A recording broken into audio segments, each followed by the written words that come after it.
మీ శక్తి కలిగిన ఆత్మతో నింపి మాకు అవసరమైన వర్తమానం దయచేయండి ప్రభు. పరవశించిన ప్రతి హృదయం ప్రభు యేసుకు దేవాలయం సెలవిచ్చినట్టు ప్రభు, దేవ మా హృదయం మీ ఆలయమైనదని మీ పరిశుద్ధాత్మక నిలమైనదని మేము గుర్తిరిగి ప్రభు మా హృదయం భద్రంగా కాపాడుకోవడానికి నేర్పించండి. మీ హృదయంలో నుండి జీవదారులు బయలుదేరిన కనుక అన్నిటికంటే ముఖ్యంగా నీ హృదయమును కాపాడుకుని మనం సెలవిచ్చినట్లు ప్రభు, దేవ మా హృదయమును భద్రంగా కాపాడుకుంటూ ప్రభు నీ జీవపు మాటలతో మా హృదయాన్ని నింపుకోవడానికి సహాయం చేయండి నాయన. దేవ మీద ఆశను నిలబెట్టి మీరే బలమైన వర్తమానం అందించండి ప్రభు. వినగలిగిన చెవులు గ్రహించుకునే హృదయాన్ని దయచేయండి దేవ. ఈ స్థలం అంతా మీ పరిశుద్ధ ఆత్మశక్తితో నింపండి. అనారోగ్యంతో వారిని మీరు ముట్టి స్వస్థపరచండి, ఆరోగ్యవంతులుగా చేయండి ప్రభు. ఈ కుడి కాదు అంతవరకు మీరే ఆధిక్యత నుంచి మహిమ పొందమని యేసుక్రీస్తు వారి పరిశుద్ధ నామను బట్టి వేడుకుంటున్నాము తండ్రి.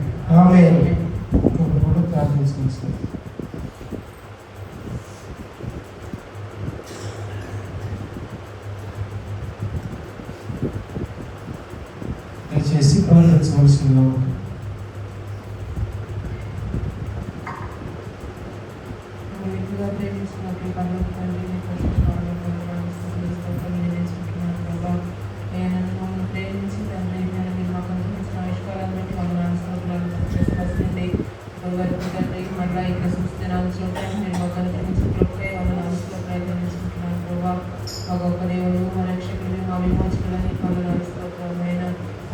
రక్షించుకుని మీ ప్రేమకై వందనాలు స్తోత్రాలు నిర్మించుకుంటున్నాము ప్రభావ.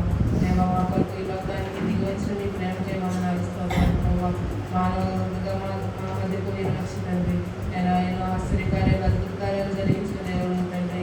మేము మా కోరికలు తండ్రి మానవుల కోరికలు తండ్రి మీ మమ్మల్ని మీరు కూడా చేస్తున్నందుకే వందనాలు స్తోత్రాలు నిర్మించుకుంటున్నారు ప్రభావ. ఆయన మా పాపముల చేతను అపరాధముల చేతను చనిపోవలసిన మమ్మల్ని మీతో కూడా బ్రతికించడానికి మీరు లోకానికి దిగి వచ్చి మా కొరకు కలవరిలో ప్రాణం పెట్టి తను తిరిగి లేచిన గొప్ప దేవానికి వందనాలు స్తోత్రాలు చెల్లించుకుంటున్నాం ప్రభావ. క్రీస్తు బాలునిగా తండ్రి మా అందరి హృదయాల్లో మీరు ఉన్నప్పుడు ప్రభావ ఆయన మీరు ఇచ్చే సమాధానము సంతోషము తండ్రి దేవా. నేను ఎల్లప్పుడూ తండ్రి నేను మీరు అనుగ్రహించే గొప్ప దేవుని తండ్రి బట్టి వందనాలు స్తోత్రాలు చెల్లించుకుంటున్నాం ప్రభావ. రక్షకునిగా అంగీకరించు తండ్రి నేను మీరు మాకు అనుగ్రహించిన ఆ రక్షణను ప్రభా అంతవరకు నమ్మకంగా కాపాడుతున్నట్టు మా అందరికీ దయచేసి వేడుకుంటున్నాం ప్రభా. ఈ క్రిస్మస్ ఆరాధనలో తండ్రి అనేకులు వచ్చి తండ్రి నీ సన్నిధానానికి పరిగెత్తు రావడానికి సహాయం చేయండి. త్వరపడి ప్రభా నేను మొసలు బిడ్డైన వారందరిలో తిరిగిన హృదయాన్ని దయచేయండి. సమయానికి నీ సన్నిధికి రావాలనేటువంటి వాంఛ తృష్ణను దయచేయండి ప్రార్థిస్తున్నాం ప్రభా. దేవా మీరే కృప చూపించండి. మొసలు బిడ్డలందరినీ మీరు జ్ఞాపకం చేసుకోండి ప్రభా. ప్రతి హృదయంలో క్రిస్మస్ ఆనందంతో నింపబడ్డానికి సహాయం చేయండి ప్రార్థిస్తున్నాం. చిన్న బిడ్డల మొదలు వృద్ధుల వరకు తండ్రి నైనా మీ సమాధానంతో నింపండి, మీ సంతోషం దయచేసి ప్రార్థిస్తున్నాం ప్రభా. మీ ఆత్మతో తండ్రి నైనా నేను మీ సన్నిధి మాకు తోడుగా ఉంటుంది ప్రార్థిస్తున్నాను. స్థానంతటి మీ పరిశుభ్రపరచండి. ఎక్కడ తండ్రి నిద్రమంతా మరొక స్వభావం లేకుండా వాటిని దృష్టించినట్టు మాకు సహాయం చేయండి ప్రార్థిస్తున్నాం. ఈ కూడికంతటి నాది అంతవరకు మీరు అధ్యక్షుడైన నాయకుడై నడిపించుకుని వేడుకుంటున్నాం. విలాసుని మీరు బలగా వాడుకోండి, మీ ఆత్మతో నింపండి. నేను చాటు మరుగుపరుచుకున్నాతో మాతో అవసరం దయచేసి ప్రార్థిస్తున్నాం తండ్రి. మీరు ఎక్కువ చూపించి సహాయం దయచేసి ఇచ్చిన ప్రార్థన పాసనే చేసుకుని వేస్తున్నామని వేడుకుంటున్నాం తండ్రి.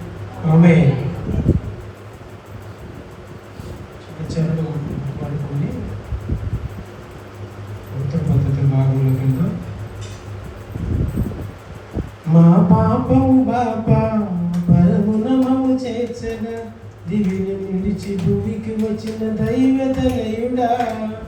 మా పాపము బాపా పరమున మమ్ము చేర్చన దివిని విడిచి భూమికి దిగిన దైవతనయుడా.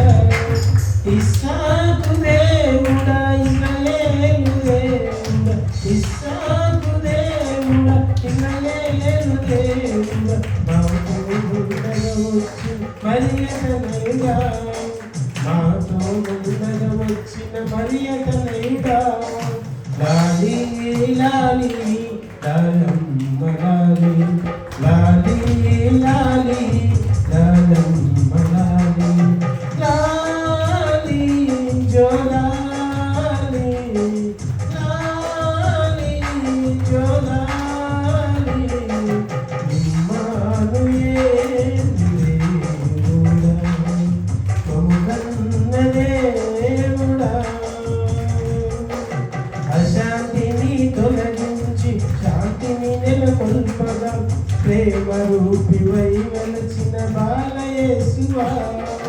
అశాంతిని తొలగించి శాంతిని నెలకొల్పవా ప్రేమ రూపివై వెలసిన బాలయేసువా ఇస్సాకు దేవుడా ఇశ్రాయేలు దేవుడా ఇస్సాకు దేవుడా ఇశ్రాయేలు దేవుడా మాతో ఉండగా వచ్చిన మరియక దేవుడా మాతో ఉండగా వచ్చిన మరియక దేవుడా లాలి లాలి లాలి లాలి లాలి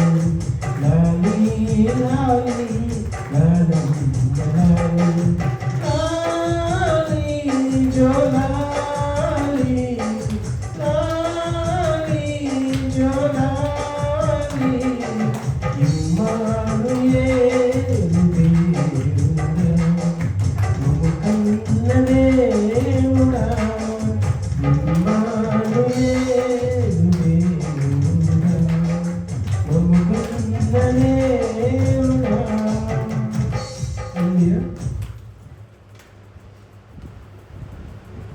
మత్తయి సువార్త 2వ అధ్యాయము మరి మొదటి నుంచి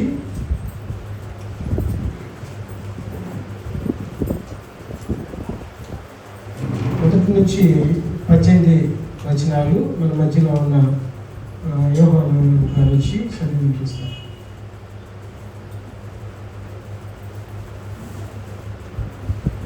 అందరూ లేచి నిలబడదాం. మత్తయి సువార్త 2వ అధ్యాయము మొదటి నుంచి 18వ వచనం దాకా మన మధ్యలో ఉన్న సహోదరులు యోహాను గారు వచ్చి యూతుల పద్ధతి భావాలను నడిపిస్తారు.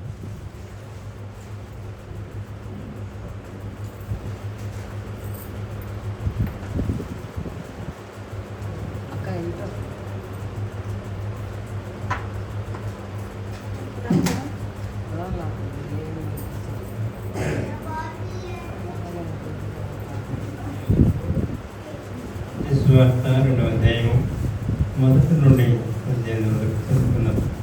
మార్చి భాగం అందరూ కలిసి చదువుతారు. రాజధాని హేరోదు దినమున యందు యూదయ దేశ బెత్లెహేములో యేసు పుట్టిన పిమ్మట ఇదిగో తూర్పు దేశపు జ్ఞానులు యెరూషలేమునకు వచ్చి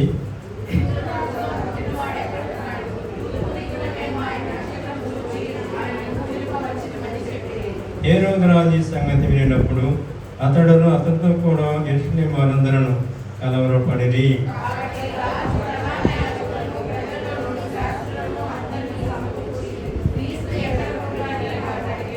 అందుకు వారు యూదయ బెత్లెహేమ నీవు యూదా ప్రధానులు ఎంత మాత్రం అల్పమైందాను కావు. ఇశ్రాయేలు నా ప్రజలు పరిపాలించే అధిపతి నీ నుండి వచ్చును అని ప్రవక్త ద్వారా ఉన్నదని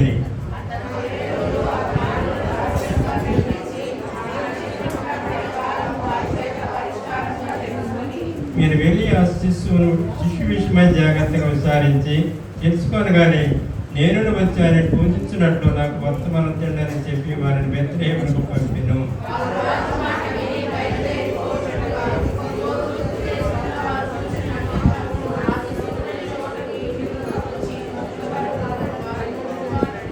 వారు ఆ నక్షత్రం చూసి అత్యానంద భర్తలై ఇంటిలోనికి వచ్చి తల్లిని మరియను ఆయన శిశువును చూసి సాగిలపడి ఆయనను పూజించి తమ పెట్టు విప్పి బంగారమును సామ్రాణి గోళమును కాకులుగా ఆయనకు సమర్పించిరి.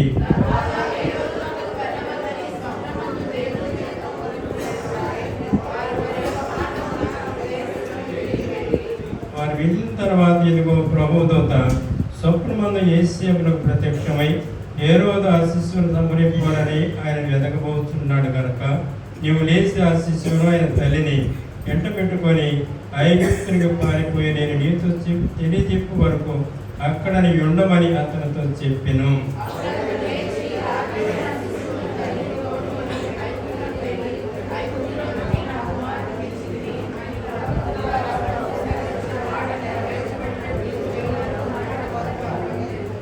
ఆ జ్ఞానులు తనను అపహసించడానికి హేరోదు గ్రహించి ఓహో ఆగ్రహం తెచ్చుకొని తాను జ్ఞానుల వలన వివరముగా తెలుసుకొని కాలజ్ఞానులను బట్టి బెత్లెహేములో దాని సకల ప్రాంతంలో 2 సంవత్సరం మొదలుకొని తక్కువ వయసు గల వారి భక్తులందరినీ వధించెను.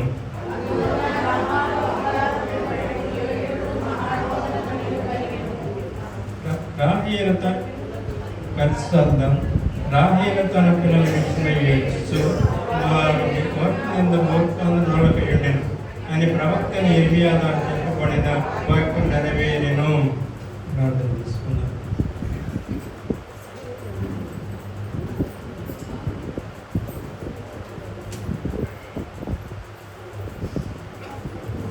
కింద రాట్ల గ్యాస్ ఏడుతుంది రాట్ల సన్నగా వదిన మనిషి లాగానే తెచ్చాను ఇది కాబట్టి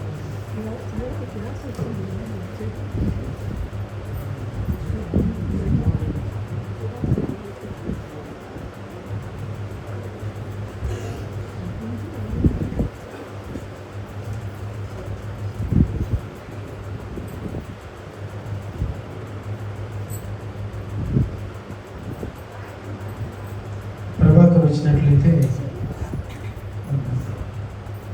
కలిసి అందరం ఆరాధన చేసుకుందాం.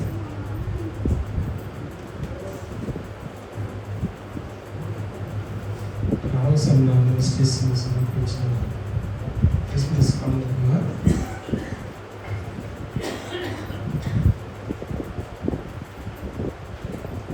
రక్షకుని జన్మస్థానం పాట పాడుకొని దేవుని నామమున పలుకుతున్నాం.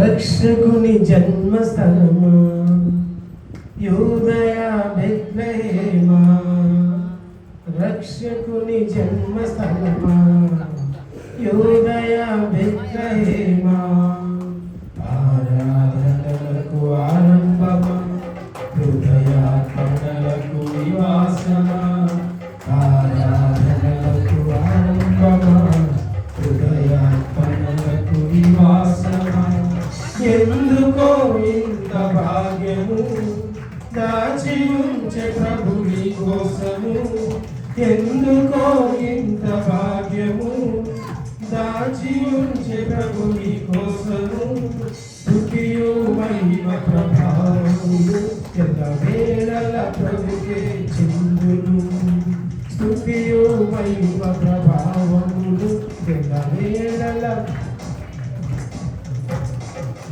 రక్షకుని జన్మస్థలమా యూదయా బెత్లెహేమా, రక్షకుని జన్మస్థలమా యూదయా బెత్లెహేమా, ప్రవశించినాడు ప్రవక్తలు క్రీస్తు జన్మ శుభవార్తలు, ఆశించినాడు కన్యలు ప్రభువుకు జన్మనివ్వాలని, ప్రవశించినాడు ప్రవక్తలు క్రీస్తు జన్మ శుభవార్తలు, ఆశించినాడు కన్యలు ప్రభువుకు జన్మనివ్వాలని, తండ్రి చిత్తమే నెరవేరగా కన్య మరియకే ప్రార్థించగా, జన్మించే సుమహారాజుగా కాలము విడిపోయే రెండుగా,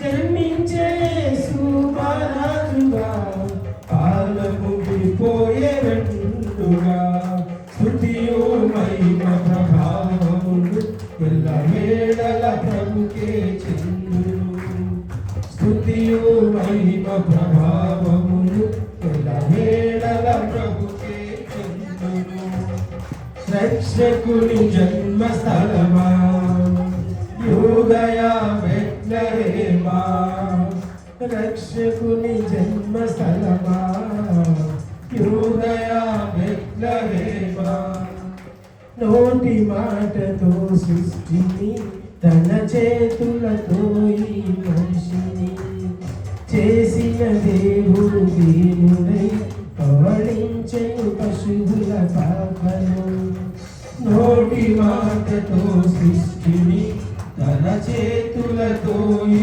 మనిషిని చేసిన దేవుడు దీనుడై పవళించెను పశువు పాపను ఈ చరిత్రను మార్చు దేవుడు తన మహిమయే నీకిచ్చెను. యూదా ప్రధానులందరిలో నీవు అల్పమైన దానవు కావు. యూదా ప్రధానులందరిలో నీవు అల్పమైన దానవు కావు. స్తుతియు మహిమ ప్రభావము ఎల్లవేళల ప్రభుకే చెందును. స్తుతియు మహిమ ప్రభావము ఎల్లవేళల ప్రభుకే చెందును. రక్షకుని జన్మస్థలమా యూదయ బెత్లెహేమా, రక్షకుని జన్మస్థలమా యూదయ బెత్లెహేమా. గిరిలోని దూతగణములు సైన్య సమూహమై దిగివచ్చి సర్వశక్తి సంపన్నునికి స్తోత్రగీతమే అర్పించి. గిరిలోని దూతగణములు సైన్య సమూహమై దిగివచ్చి సర్వశక్తి సంపన్నునికి స్తోత్రగీతమే అర్పించి. సర్వలోక కళ్యాణముకై లోక పాప పరిహారముకై దిగివచ్చిన యేసు పూజుడని ఆర్భటించి కీర్తించినిగా. దిగివచ్చిన యేసు పూజుడని ఆర్భటించి కీర్తించెనుగా. స్తుతియు మహిమ ప్రభావము ఎల్లవేళల ప్రభుకే చెందును. స్తుతియు మహిమ ప్రభావము ఎల్లవేళల ప్రభుకే చెందును. రక్షకుని జన్మస్థలమా యూదయ బెత్లెహేమా, రక్షకుని జన్మస్థలమా యూదయ బెత్లెహేమా.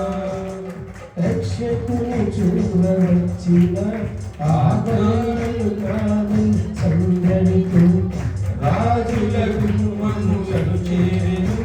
అగోచరుడైన యేసు వార్తలు రక్షకుని చూడవచ్చిన ఆకల్లలు కానుల సందడితో రాజుల గుమ్మములను చేరెను. అగోచరుడైన యేసు వార్తలు సింహ స్వప్నమై నిలిచెనుగా. సింహాసనములు అదిరెనుగా. శిరము వంచె శ్రీమంతునికి సాటి లేరని కొలిచిరిగా. శిరము వంచి శ్రీమంతునికి సాటి లేరని కొలిచిరిగా. స్తుతియు మహిమ ప్రభావము ఎల్లవేళల ప్రభుకే చెందును. స్తుతియు మహిమ ప్రభావము ఎల్లవేళల ప్రభుకే చెందును. రక్షకుని జన్మస్థలమా యూదయ బెత్లెహేమా, రక్షకుని జన్మస్థలమా యూదయ బెత్లెహేమా. ఆరాధనలకు ఆరంభమా హృదయార్పణలకు నివాసమా. ఆరాధనలకు ఆరంభమా హృదయార్పణలకు నివాసమా. ఎందుకో ఇంత భాగ్యము దాచి ఉంచే ప్రభు నీ కోసము. ఎందుకో ఇంత భాగ్యము దాచి ఉంచే ప్రభు నీ కోసము. స్తుతియు మహిమ ప్రభావము ఎల్లవేళల ప్రభుకే చెందును. స్తుతియు మహిమ ప్రభావము ఎల్లవేళల ప్రభుకే చెందును. రక్షకుని జన్మస్థలమా యూదయ బెత్లెహేమా, రక్షకుని జన్మస్థలమా యూదయ బెత్లెహేమా.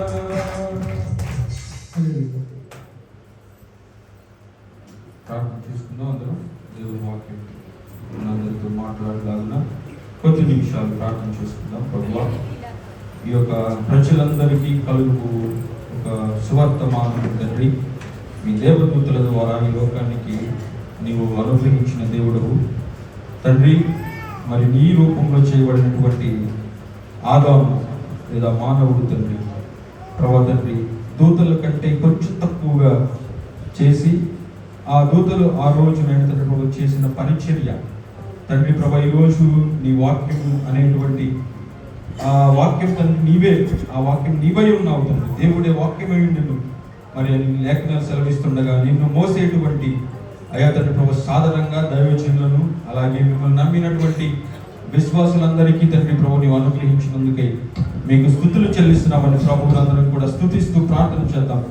ఈరోజు మనం ఇంకా పాపులమై ఉండగానే దేవుడు మనల్ని ఎంతో ప్రేమించి లోకానికి వచ్చినటువంటి దేవుడిగా ఉన్నటువంటి యేసుక్రీస్తు ప్రభుల వారి జన్మాన్ని పురస్కరించుకొని మరి జరిగిస్తున్నటువంటి గొప్ప ఆరాధన కార్యక్రమంలో ప్రభువు యొక్క ఆత్మ మనల్ని తాకులాగా అందరం కూడా ఒక్క 2-3 నిమిషాలు ప్రార్థన చేద్దామని మౌనంగా ఉంటుంది. ప్రభువా అయా తండ్రి నీవెంత గొప్ప దేవుడు నాయన, నీవెంత గొప్ప దేవుడు తండ్రి.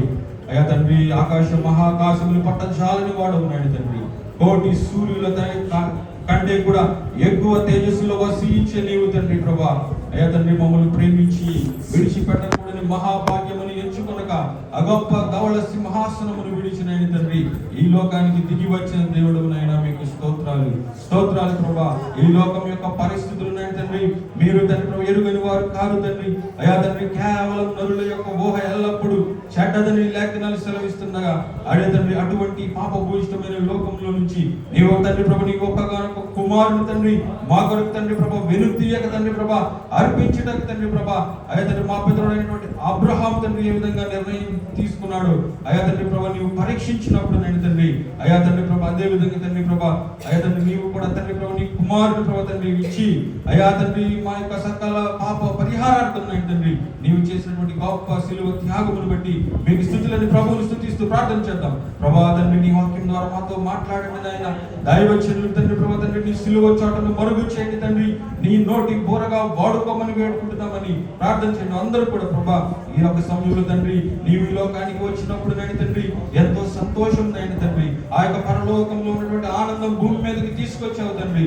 ఈ రోజు తండ్రి ప్రభా నా చుట్టూ పరిస్థితులు ఎలా ఉన్నాయో మీకు తెలుసు నాయన.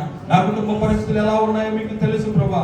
అయా తండ్రి ఆ తండ్రి ప్రభా ఒక తాత్కాలికమైనటువంటి సంతోషం ఆనందం కాదు నాయన, శాశ్వతమైనటువంటి నిత్య జీవం నాయన తండ్రి ఆనందం తండ్రి ప్రభు నీ ద్వారా కలుగుతుంది తండ్రి అని తండ్రి ప్రభా మేము గ్రహిస్తుండగా అయా తండ్రి మా హృదయాల్లో తండ్రి ప్రభా అయా తండ్రి నీవు నాయన తండ్రి అయా తండ్రి కార్యము చేయండి నాయన, కార్యము చేయండి ప్రభా. అయా తండ్రి కానా వివాహంలో అంచుల మట్టుకు నింపబడినటువంటి 6 రాత్రి బాణల వలె మా హృదయాలను చేయండి నాయన అని ప్రార్థన చేద్దాం. వాక్యం ద్వారా దైవజనులు మనతో మాట్లాడబోతుండగా అందరం కూడా ఈ యొక్క మధ్యాహ్న కాల సమయంలో దేవుని వాక్యంతో నింపబడిన వారముగా మరి ఈ యొక్క అలాగే ఆ యొక్క మరియమ్మ కానివ్వండి అలాగే యోసేపు కానివ్వండి దేవుని ఆజ్ఞకి ఎలాగో లోబడి ఆ యొక్క తండ్రి ప్రభ నీతి గలవాడిన తండ్రి ప్రభ యోసేపు సాక్ష్యం పొందాడు. పవిత్రత కలిగినటువంటి కన్యకగా మరియమ్మ గారు సాక్ష్యం పొందారు ప్రభా. అయ్యా తండ్రి నీ జన్మకు నాయన సహకరించినటువంటి అయ్యా తండ్రి ప్రభు ఎంతో మంది భక్తులు నాయన తండ్రి మాకు మాదిరికరంగా ఉన్నారు తండ్రి. అయ్యా నీ యొక్క జనన మరణ పునరుద్ధానములు అలాగే జీవన శైలి 2వ రాకడ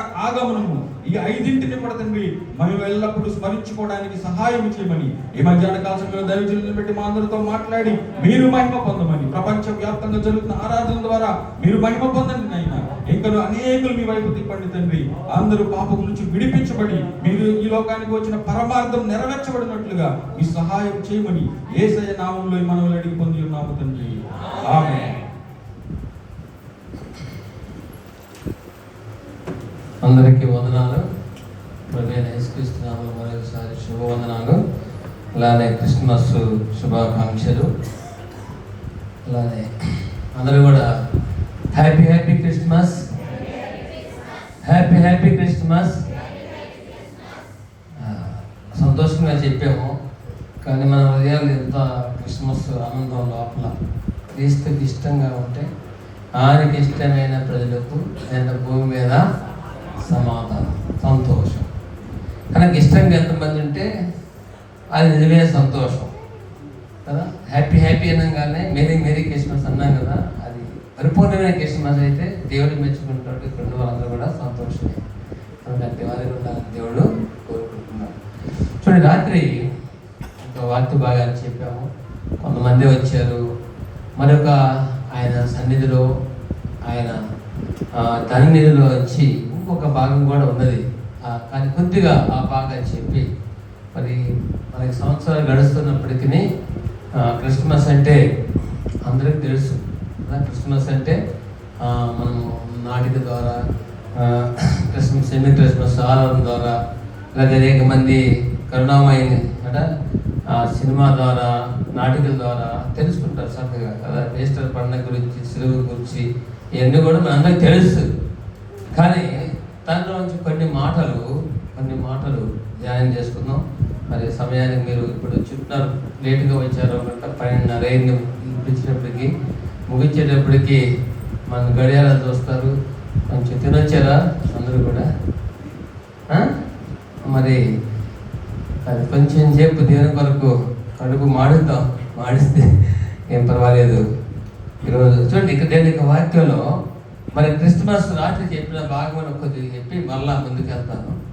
చూడండి, ఇక్కడ ఏమిటంటే మనం ఏమి క్రిస్మస్ చేయాలంటే దేవుడు వాస్తవంగా మనం సెలబ్రేషన్ ఇవన్నీ కూడా చేయాలి, ఆర్భాటాలు చేయాలి, లేకపోతే డెకరేషన్ చేసుకోండి, సాంగ్స్ వేయండి, నాటికలు వేయండి, లేకపోతే ఇవన్నీ కూడా చెప్పాలి. మన సంతోషంతో ప్రచురించడానికి, కొంతమందిని ఆకర్షించడానికి మనము భారంతో పనిచేస్తున్నాం.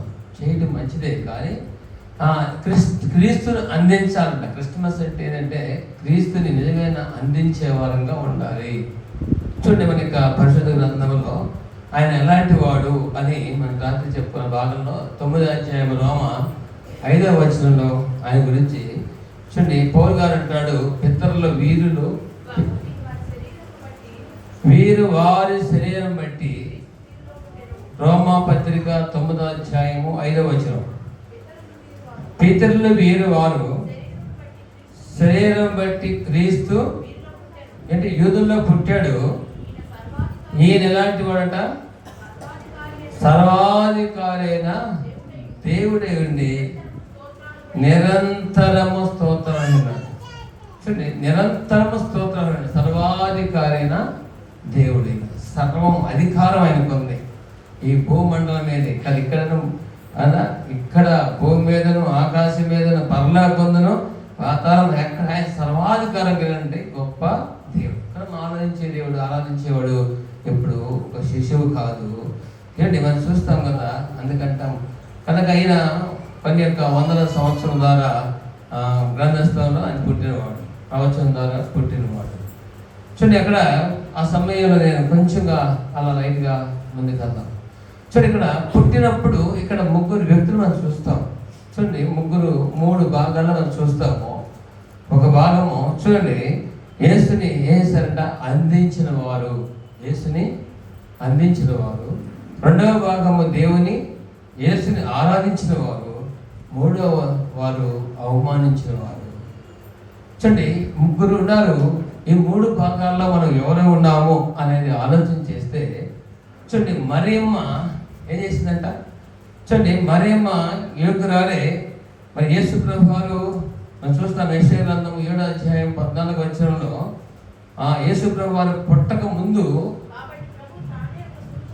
చూడండి, ప్రభు తానే కాబట్టి ప్రభు ఒక సూచన తానే ఏం చేస్తాడంట?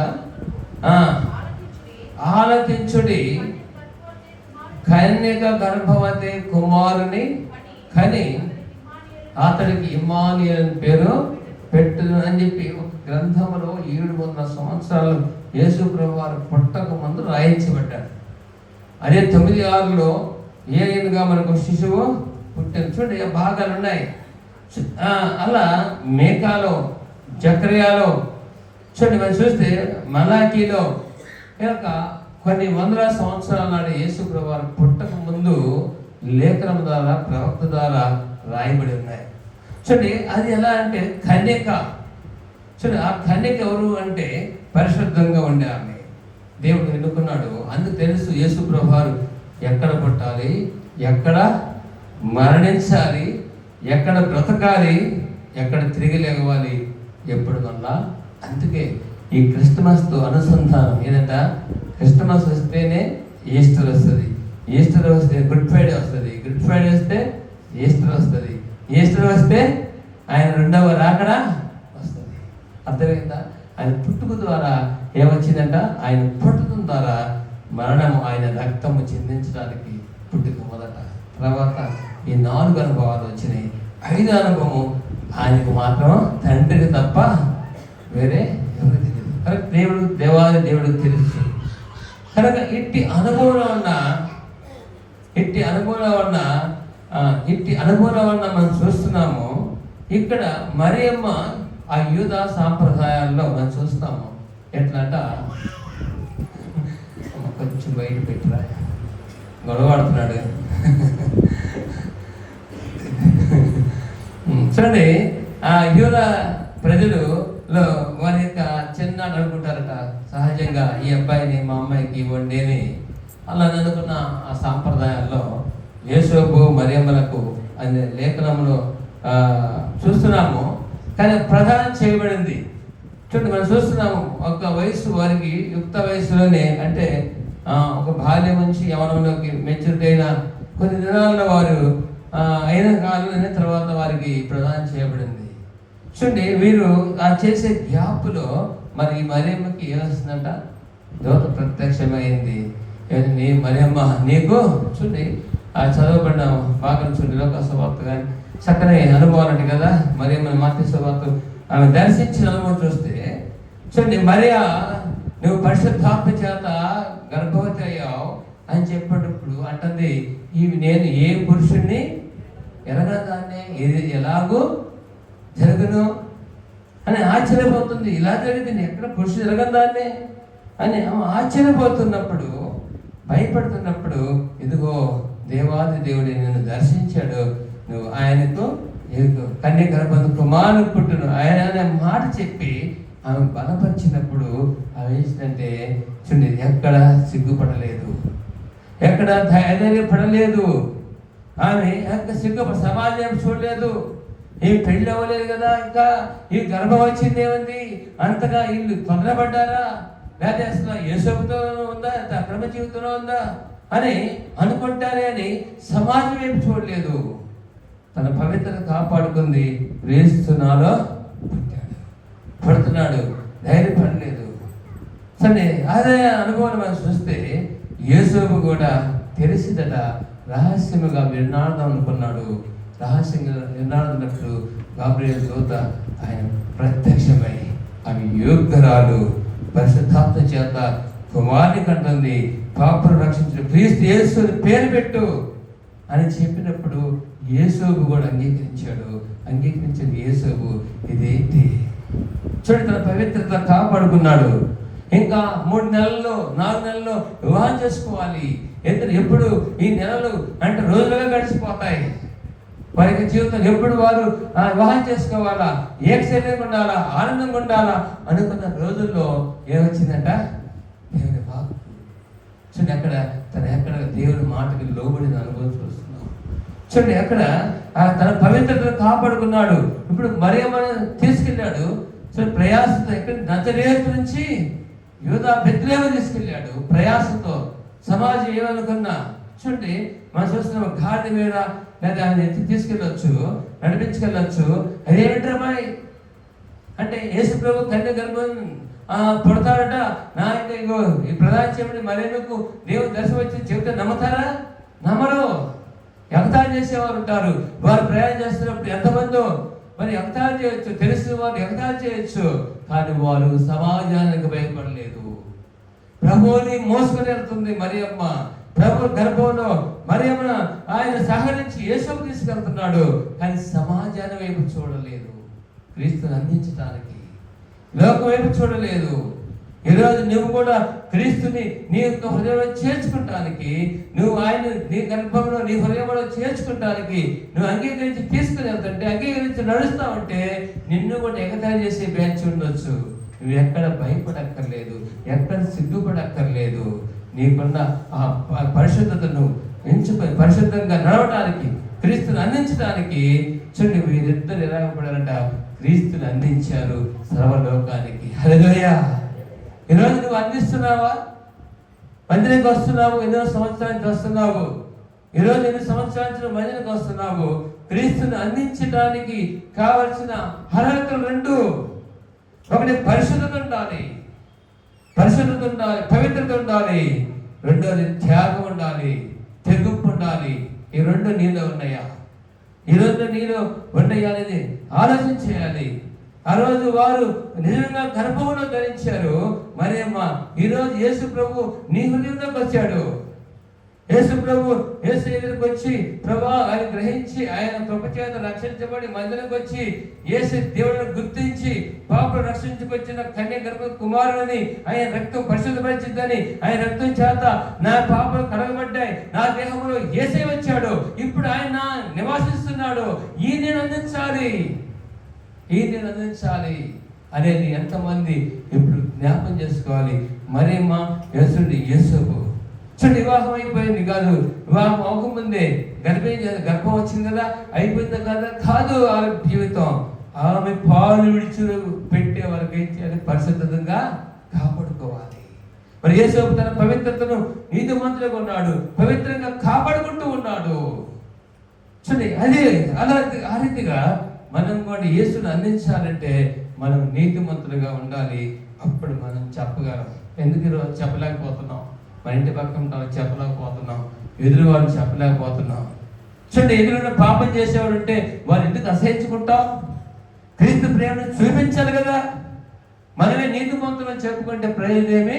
ఆయన వచ్చింది పాప కొరకు. నువ్వు ఇంటి పక్కన ఉంటాను, పొరుగాళ్ళకి అందరూ కూడా మనం ఏం చెప్పాలంటే ఈయన ఇదిగో అందించాలంటే ముందు మనలో దేవుని యొక్క పవిత్రత ఉండాలి. ఆ పరిశుద్ధత ఉన్నప్పుడు మనం నేను పొందిన మేలు నాలో ఎవరుంట సర్వశక్తుడు నాలో జన్మించాడు, సర్వాధికారమైన దేవుడితో నేను సహవాసము చేస్తున్నానని చెప్పేవారిగా ఉండాలి. ఒక మాట, మరియమ్మ యేసోబులాగా క్రీస్తును అందించేవారుగా ఈ లోకానికి వారు అందించారు, అవకాశం తెచ్చారు. ఈరోజు మనం కూడా మనం సమాజానికి అనేక మందికి అందించేవారు ఉంటే ఇవన్నీ పట్టిద్దా? పట్టదు కదా, పట్టదు. మనం అందించలేం, మనం పొరుగులను చెప్పలేకపోతున్నాం. కనుక యేసు క్రీస్తు మనసు కలిగి మీరును ఆయన ఆకలి, ఆయన దాహం, ఆయన భారం మనం కూడా కలిగి ఉండాలి. కనుక అనేక మంది మనం చెప్పేవారంగా, అందించేవారంగా, క్రీస్తు చేస్తున్న ప్రయాసపడే వారంగా ఉండాలి. అది మరియమ్మ యేసు జీవితంలో మన జీవితంలో కూడా సహరించేది ఉండాలి. చూడండి, రెండవది క్రీస్తును ఆరాధించేవారుగా ఉండాలి. చూడండి, మనం చూస్తాము మొదట ఆరాధించే వారిలో ఆ యొక్క గొర్రెల కాపరులకి దేవుని యొక్క దూత ప్రత్యక్షమై చూపించింది. ఇదిగో మహా సంతోషకరమైన శుభవచనం మీకు కలుగుతున్నది, శుభవర్తమానం మీకు తెలియజేస్తున్నాను. చూడండి, ఆ మాట చక్కగా ఆ గొర్రెలు కాచుకుంటూ ఆ రాత్రి పడుకున్న సమయంలో దేవుని దూత వారికి ప్రత్యక్షమయ్యి, అయితే ఆ దూత భయపడబడి ఇదిగో ప్రజలందరికీ కలగబోవు మహా సంతోషకరమైన సువర్తమానము మీకు తెలియజేస్తున్నాను. దావీదు పట్టణమందు మీ రక్షకుడు మీ కొరకు పుట్టి ఉన్నాడు, ప్రభు అయిన క్రీస్తు. దానికి ఇదే మీ కానవాలు. శిశువు పత్తిగుడ్డలతో చుట్టబడి పడుకొనుట చూతులని వార్త చెప్పెను. వెంటనే పరలోక సైన్య సమూహము సర్వోన్నతమైన స్థలములో దేవునికి మహిమయు, ఆయనకి ఇష్టమైన మనుషులకి భూమి మీద సమాధానం అని చెప్పింది. నాకు చెప్పినప్పుడు వాళ్ళు ఏం చేశారు తెలుసునా? దేవుని స్తోత్రం చేసి చేశారు వారు. అరే ఈ రాత్రి మందులు ఉన్నాయి, మరి రేపు పొద్దున మేపాలంటే ఎవరు? మరి 10 మంది అంటే చాలా మంది ఉంటారు. చూడండి, ఒకరిని పెట్టారేమో అని బతులాడు, నేను వెళ్తాను అంటారేమో అందరూ కూడా. సరే నేను మేపొద్దులు మంది ఎక్కడే వచ్చు కనుక వదిలేశారు, మందులు వేశారు. ఏంటంటే యేసు ప్రభుని చూడటానికి అంట రాత్రి బయలుదేరి వచ్చారు. హల్లెలూయా. చూడండి, చూశారు, సంతోషించారు, కన్న వాటిని విన్న వాటిని అనేక మందికి ప్రచురణ చేశారు. హల్లెలూయా. ప్రచురణ చేస్తున్నావా? నువ్వు నోటే రాదు ప్రచురణ. మందిరకు వస్తేనే నేను ఇంటికి వస్తేమో ఆరాధిస్తావేమో, ప్రార్థన పాడుతున్నావు, ప్రార్థన చేస్తావేమో, వాక్యం వింటావేమో, బయట సమాజానికి అవకాశం జరిగినప్పుడు ప్రచురణ చేస్తున్నావా? చూడండి, ఒకటేమో మర్యాదలు చూసాము, ఈ యొక్క గొర్రెల కాపులు ప్రచురణ చేస్తున్నారు కన్న వాటిని విన్న వాటిని.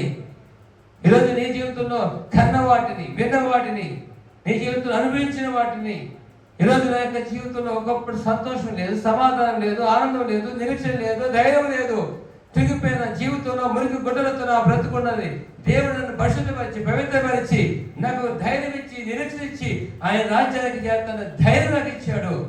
ఆయనలో ఉంది విశ్వాసం, ఆయనలో ఉంది ధైర్యం, ఆయనలో బట్టి నాకు సంతోషం అని ఇతరులకు ఎందుకు చెప్పలేకపోతున్నాం? ఆలోచించాలి. క్రిస్మస్ పండగ కాదు, మన యొక్క జీవితం అనుభవాన్ని చూపించాలి, అది కోరుతున్నాడు.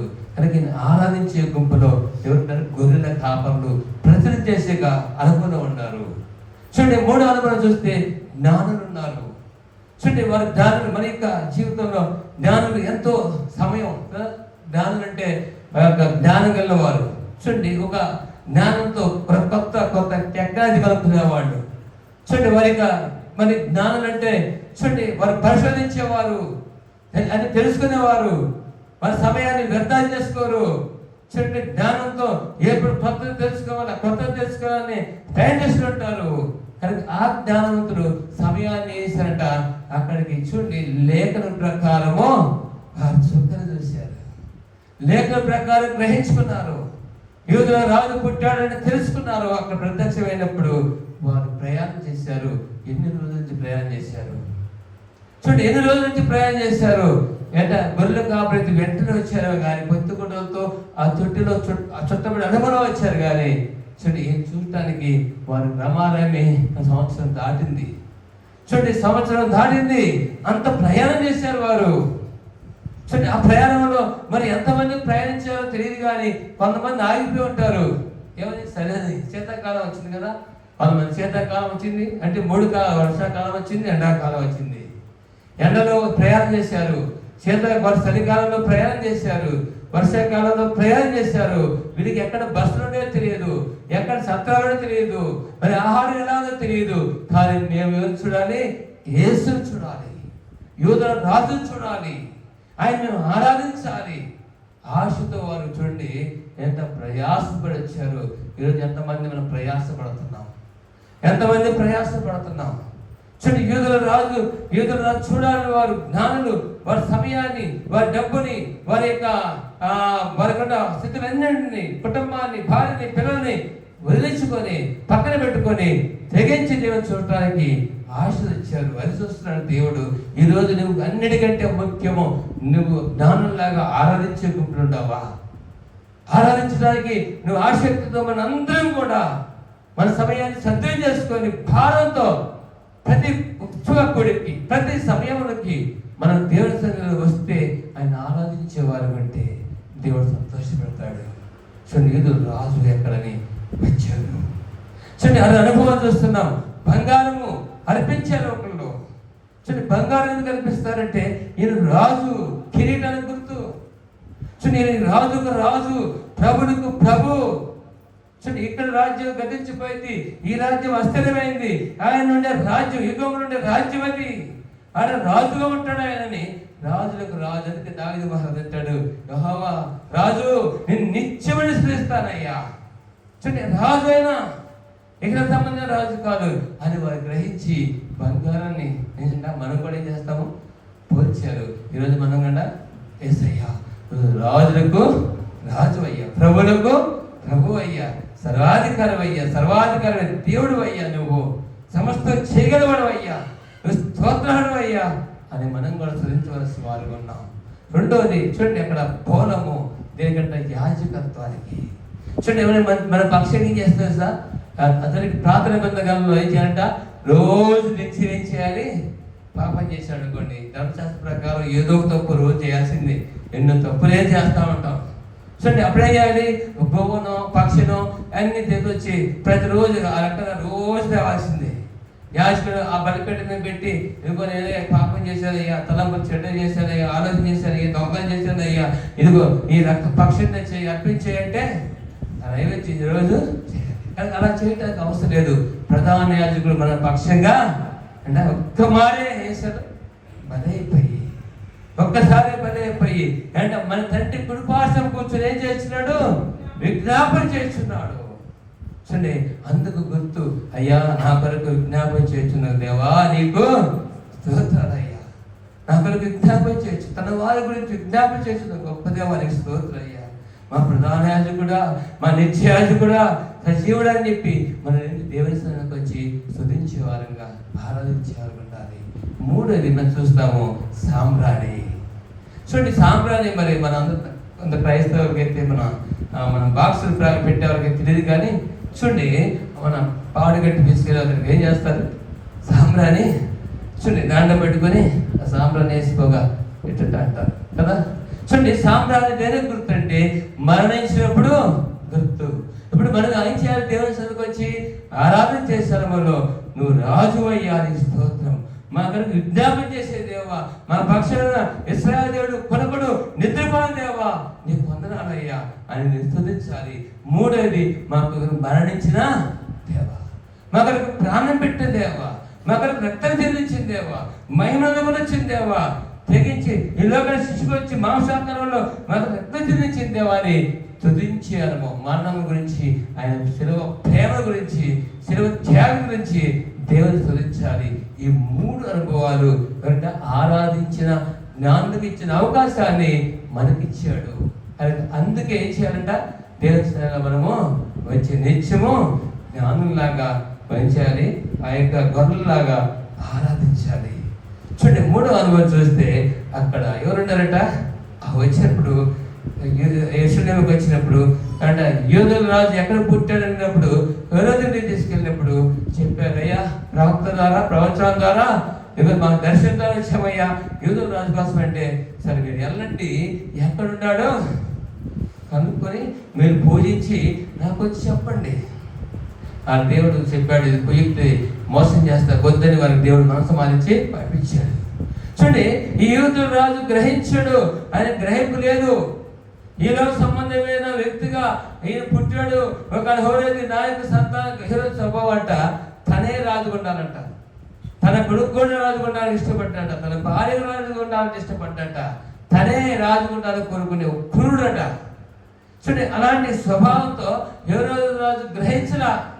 అరే ఇది జ్ఞానులే, దర్శనం చేస్తే ప్రవక్తలే యొక్క లేఖనం ప్రకారం వచ్చారే, నేను కూడా పూజిస్తాము, మనందరం మన దేవుణ్ణి మెస్సయ్య పుడతాడని కన్యగర్భం ముందు నిజంగా మనందరం గనపడతామనే ఆలోచన రాలేదు. కానీ అంట ఆయన అసూయతో ఉన్నవాడు ఏమైపోయాడ తెలుసుకోలేదు, చనిపోయాడు.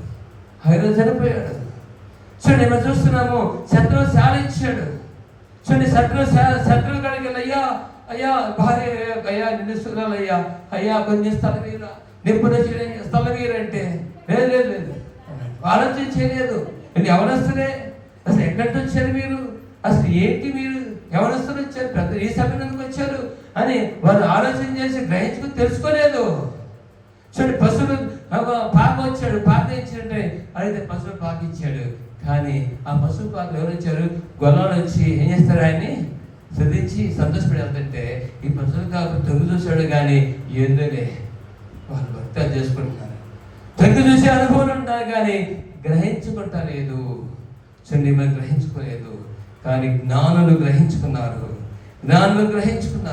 జ్ఞానులు విశ్వాసంతో నడిచారు 15 కిలోమీటర్లు. ఈరోజు నువ్వు కూడా విశ్వాసంతో నడవాలి. ఎప్పుడు నడవాలి? 6 వారాలు కాదు, లేదా ఎక్కడ 10 వారాలు నడుస్తారు. ఎక్కడికి? హిందువుల గురించి వద్దు మనకి.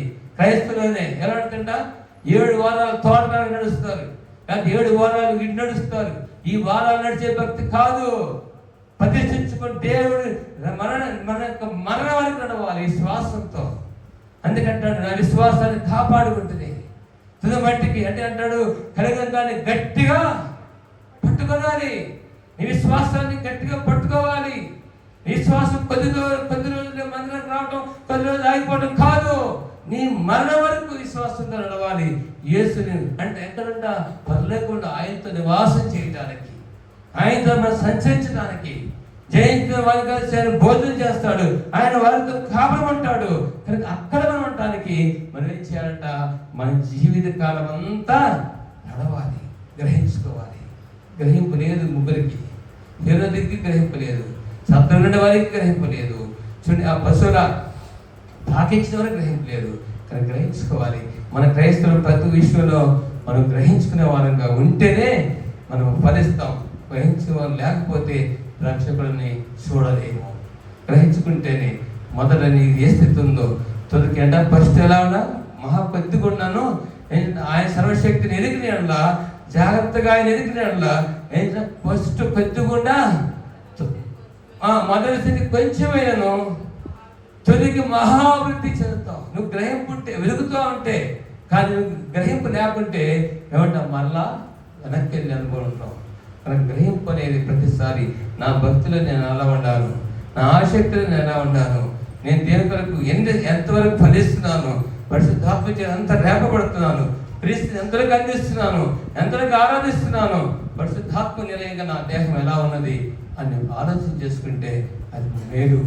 చూడండి, ఇలాంటి పరిస్థితుల్లో ఉండకూడదని కోరుకుంటూ ఒక భాగాన్ని, ఇది మొదటి రాత్రి చెప్పిన భాగంలో మీరందరూ రాలేదని చెప్పాను, రెండవ భాగం అని చూద్దాం. చూడండి, పరిశుద్ధ గ్రంథంలో నుంచి క్రీస్తుని అందించిన వారుగా ఎలా ఉండారు, క్రీస్తుని అందించని పొందని వారు ఎలా ఉన్నారు, మరి క్రీస్తుని ఆరాధించే వారు ఉన్నారు. ఈ 3 మాటలు మనం తెలుసుకున్నాం.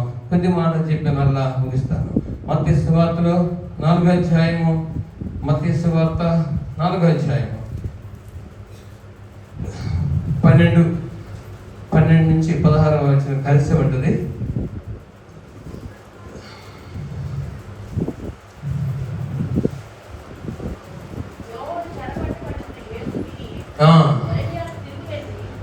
తిరిగి వెళ్ళి నజరేతు విడిచి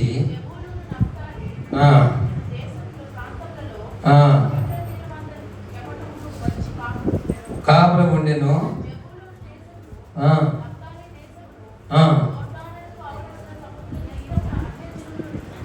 చూడండి ఏం చేస్తున్నారట,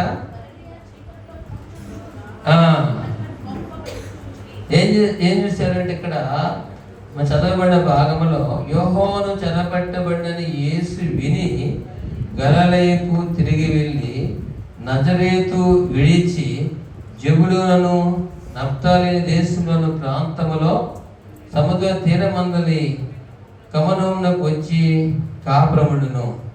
జెబూలూను దేశమును నఫ్తాలి దేశమును యొర్దానును అవనున్న సముద్రం తీరమునున్న అన్య జనులు నివసించు గలిలయ చీకటిలో కూర్చుండిన ప్రజలను గొప్ప వెలుగు చూసిరి. మన ప్రదేశములో మన ఛాయలో కూర్చుండే వారికి వెలుగు ఉదయించెను. ప్రవక్త యెషయా ద్వారా పలకబడిన నెరవేర్పినట్లు ఎలాగూ జరిగింది. చూడండి, మనం చూస్తున్నాము. మరి నెఫ్తాలి మరి చూడండి ఆ యొక్క జెబూలూను దేశములో అంట, చూడండి ఆ యొక్క ప్రాంతం అంతా చీకటితో నింపబడిందట. చూడండి, చీకటి అంటే సూర్యుడిలా కాదు, అంటే చీకటి కార్యాలతో నింపబడింది. చీకటితో కార్యములతో వెలుగు లేదు, దేవుని వెలుగు లేదు. చూడండి, చీకటితోను మరణ ఛాయలతో. చూడండి, మరణ ఛాయ అంటే ఆధ్యాత్మికంగా మరణ ఛాయ స్థితి, మరణకరమైన పరిస్థితి అక్కడ ఉన్నది. కనుక ఆ పరిస్థితి నుంచి విడిపించటానికి మనం చూస్తాము. మరి దేవుడు చీకటిని విడిపించటానికి వెలుగుగా వచ్చాడు. అందుకే యోహాను సువార్త 1వ అధ్యాయం చూడండి ఏమంటుందంటే, యోహాను సువార్త చూడండి, దేవుడి లోకమునకు చదవమాట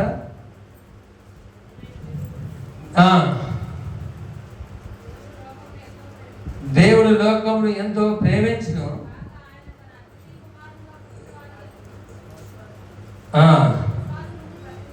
చూడమ్మా 8వ వచనం 9వ వచనం, నిజమైన వెలుగు ఉండను. ప్రతి మనుష్యుని ఏం చేస్తుందంట, వెలిగిస్తుంది. ప్రతి మనుషుని వెలిగిస్తుంది. ప్రతి నిజమైన వెలుగు ఆయన లోకానికి వచ్చాడు, వెలుగుగా వచ్చాడు. ఆయన అనేక మంది వెలిగించే దేవుడు. చూడండి, ఇక్కడ చీకటిలో ఉన్న వారిని వెలిగించడానికి వచ్చిన గొప్ప ఆ ప్రాంతం అంతా చీకటిలో ఉందంట, మరణ ఛాయలో ఉందంట. అలాంటి ప్రాంతాన్ని విడిపించడానికి యేసు ప్రభువు వారు వచ్చాడు. ఆ ప్రాంతానికి వెళ్ళాడట. చూడండి ఆ ప్రాంతం ఎలా మారిపోయిందో మనం చూస్తాము. చూడండి అందుకంటే పేతురు గారు కూడా దీని అనుసంధానం రెండవ పేతురు 1వ అధ్యాయం మనం చూస్తే చూడండి చక్కని మాట ఇక్కడ రాసిబడింది 18వ వచనము.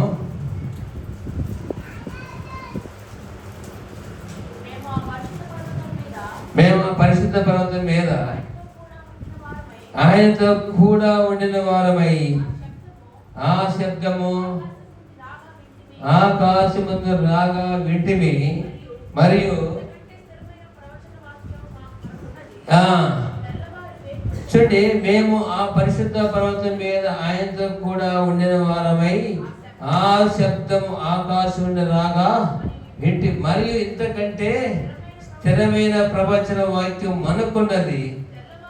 తెల్లవారి వేకు చుక్క మీ హృదయంలో ఉదయించే వరకు ఆ వాక్యము చీకటి గల చోటును వెలిగించు దీపమైనట్టు ఉన్నది.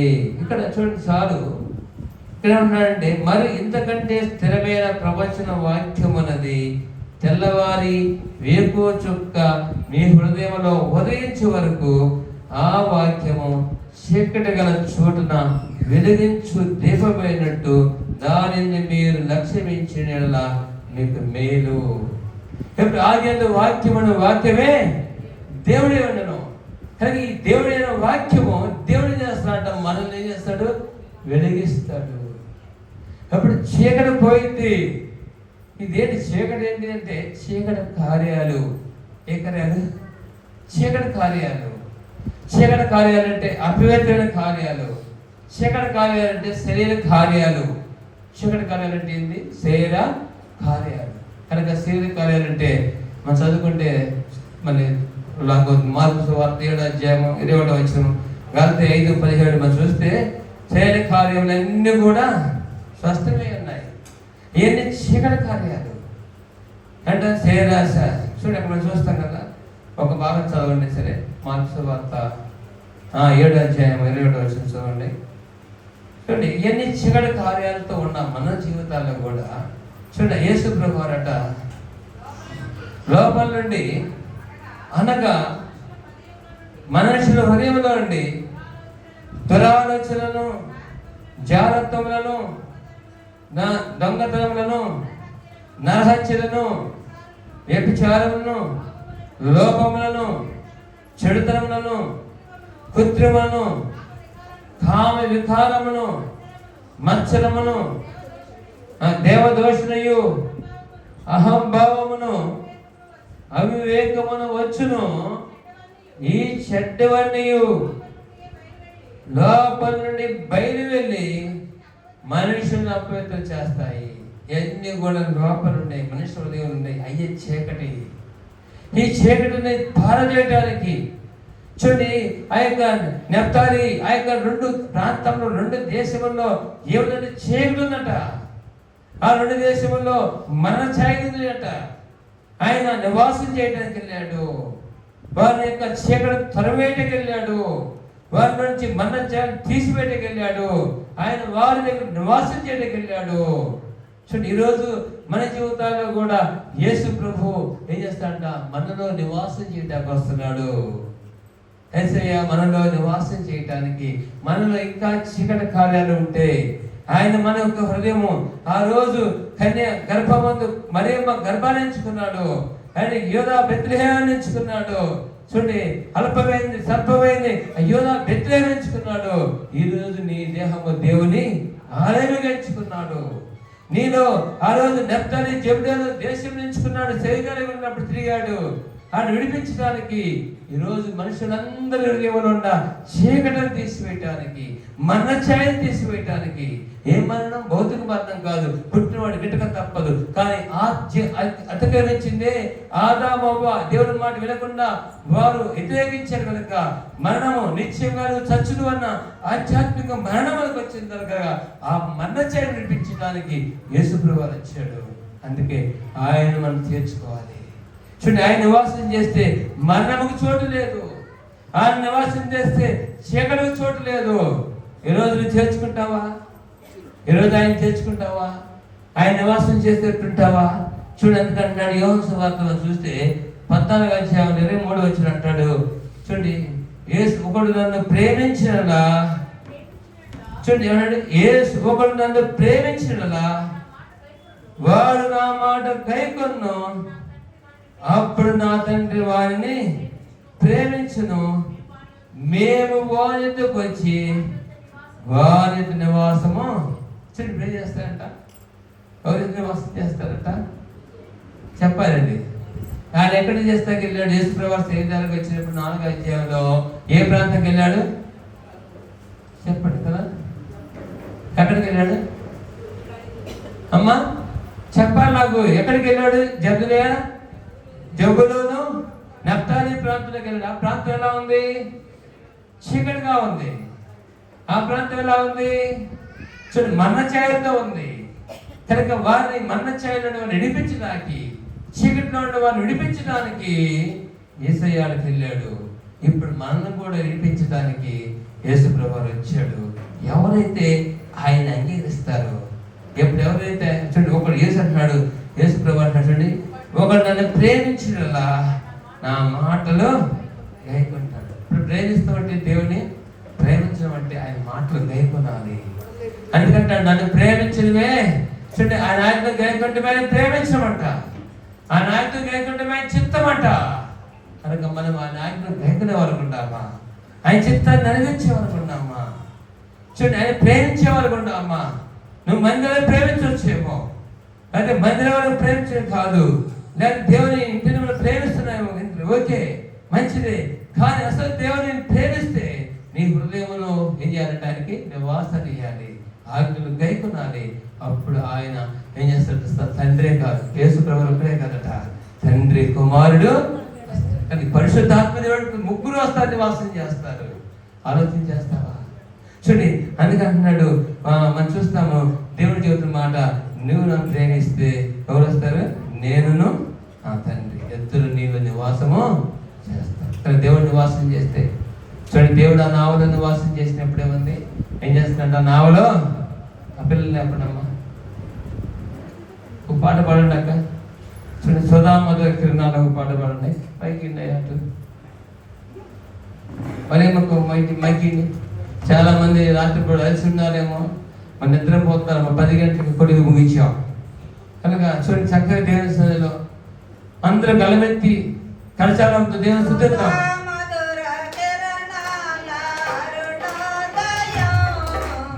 మరణాల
చూడు ఇక్కడ ప్రకటన గ్రంథంలో కూడా 21వ అధ్యాయంలో 3వ వచనం చూస్తే చక్కని మాట చెబుతున్నాడు దేవుడు అక్కడ.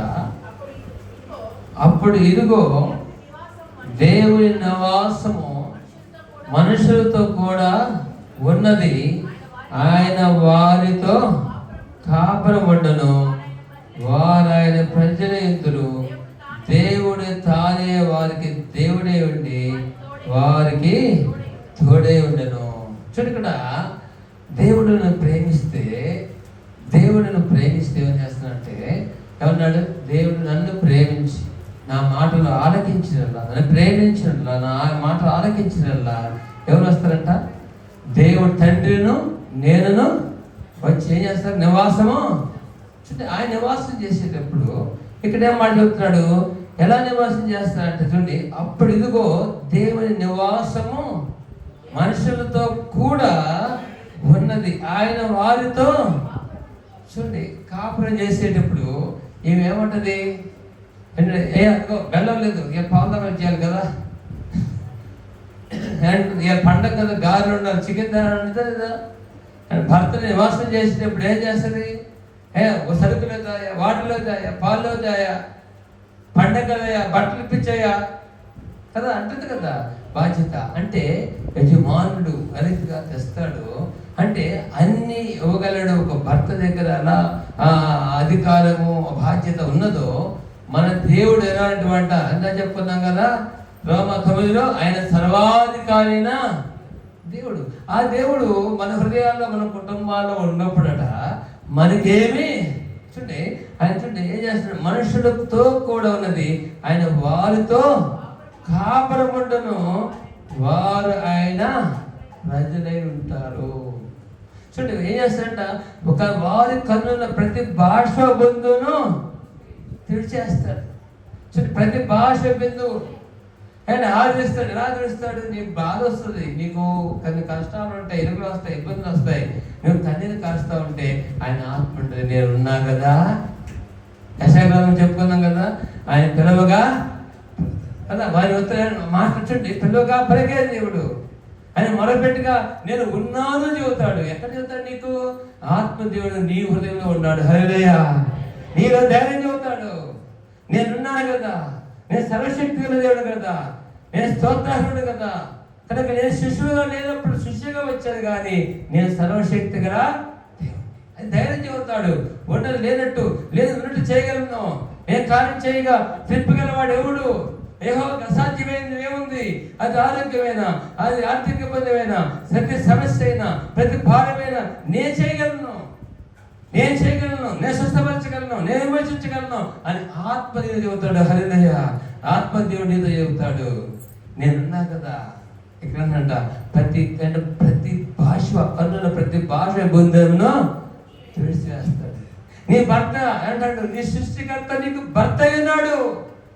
ఈ లోకంలో భర్త పోవచ్చు, ఈ లోకంలో పిల్లలు దూరం అవ్వచ్చు, బంధువులు దూరం అవ్వచ్చు, అన్నదమ్ములు దూరం అవ్వచ్చు, రక్షములు దూరం అవ్వచ్చు, సమాజం దూరం అవ్వచ్చు, కానీ దేవుడి దూరం కూడా సమీపమైన దేవుడిలో నేనున్నాను, సర్వాధికారైన దేవుడిని.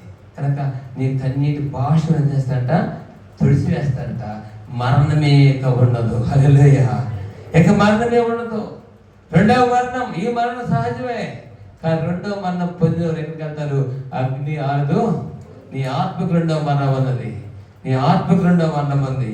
ఈ మరణము పొందకుండా ఉండాలంటే ఈ రెండవ మరణం ఆదాము అగ్ని అతికించుంటారా?